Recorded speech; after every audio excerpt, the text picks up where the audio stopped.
Researchers at UCLA and Stanford universities finds the chances of contracting or dying from COVID-19 are much lower than previously thought. One America's Pearson Sharp explains.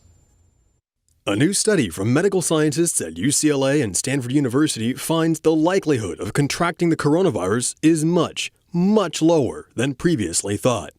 The study, published in late June, says the current probability of becoming infected, going to the hospital, or even death from COVID-19 is, quote, an extremely rare event. The study goes on to say that people are vastly overestimating their chances of getting sick and going to the hospital, especially here in the U.S. As part of the study, doctors reviewed public cases of infection in 100 of the largest counties across the nation. They found that an average person in an average county has a 1 in 3,836 chance of getting infected with the coronavirus, and that's without wearing a mask or doing any social distancing. Even the odds of being hospitalized are vanishingly small, even for someone who's in the at-risk category.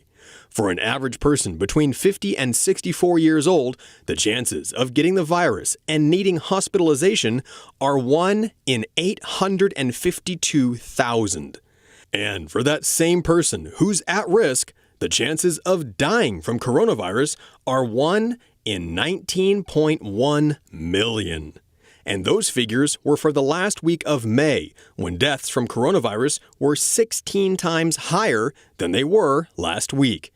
Doctors say they were shocked to find out how low the risk of coronavirus really was. It's worth mentioning that compared to the risk of dying from coronavirus, which again is 1 in 19 million, the risk from dying in a car crash is 1 in 114.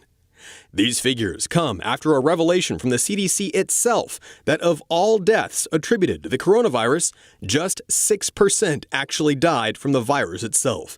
The other 94% had severe underlying medical conditions. Combined with this latest data, the case for keeping the country locked down falls apart and reveals the risk to the American public appears much lower than so-called experts like Dr. Anthony Fauci had claimed.